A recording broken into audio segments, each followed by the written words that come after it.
దేవుని నామానికి మహిమ కలుగునుగాక. ప్రియ దేవుని బిడ్డలారా, పరిశుద్ధ గ్రంథం నుండి లూకాసు వార్త 19వ అధ్యాయము 10వ వచనాన్ని చదువుకుందాం. నశించిన దానిని వెదకి రక్షించుటకు మనుష్య కుమారుడు వచ్చెను. మొదటి మానవుడైన ఆదాము దగ్గర నుండి నోవహు వరకు జీవించిన వారంతా దేవునికి దూరమై పూర్తిగా చెడిపోయారు. ఆదికాండం 6వ అధ్యాయము 11, 12 వచనాల్లో భూలోకము దేవుని సన్నిధిని చెడిపోయి ఉండెను. భూలోకము బలాత్కారముతో నిండి ఉండెను. దేవుడు భూలోకమును చూచినప్పుడు అది చెడిపోయి ఉండెను. భూమి మీద సమస్త శరీరం తమ మార్గములను చెరిపివేసుకుని ఉండిరి. అప్పుడు దేవుడు నోవహు కుటుంబమును తప్ప మనుషులందరినీ నాశనం చేశాడు. తరువాత నోవహు సంతానము భూమి మీద విస్తరించి వాళ్ళు కూడా దేవునికి దూరమై చెడిపోయారు. 6వ అధ్యాయం 5వ వచనంలో నరుల చెడుతనము భూమి మీద గొప్పదనియు వారు హృదయము యొక్క తలంపులలోని ఊహ అంతయు ఎల్లప్పుడూ కేవలము చెడ్డదనియు యెహోవా చూచి అని వ్రాయబడింది. దేవుని బిడ్డలారా, తన కుమారుడైన యేసుని సర్వ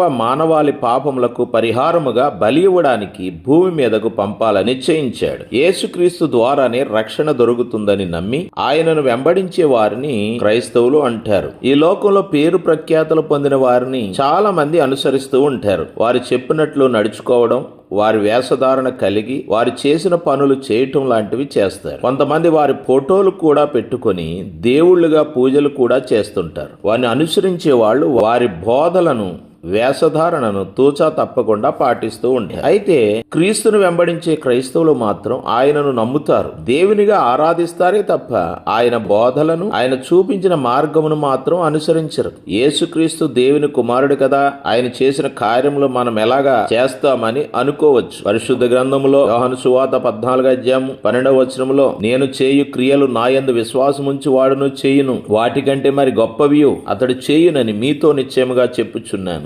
హల్లెలూయా. మనం యేసునందు విశ్వాసం ఉంచితే యేసు కంటే గొప్ప కార్యములు చేయగలమని యేసు ప్రభువే చెబుతూ ఉన్నారు. మనం యేసులాగా స్వస్థతలు చేయలేకపోవచ్చు, చనిపోయిన వారిని బ్రతికించలేకపోవచ్చు, కానీ యేసులాగా సువార్త ప్రకటించవచ్చు. నశించిపోతున్న వారికి సువార్తను బోధించి వారి ఆత్మలను నరకానికి పోకుండా రక్షించవచ్చు. సర్వలోకమునకు సువార్త ప్రకటించడం ప్రతి క్రైస్తుని బాధ్యత. సువార్త ప్రకటించడానికి అనేక మార్గాలున్నాయి. సువార్త ప్రకటించడానికి మనం సిద్ధంగా ఉంటే దేవుడు మనల్ని తప్పకుండా వాడుకుంటాడు.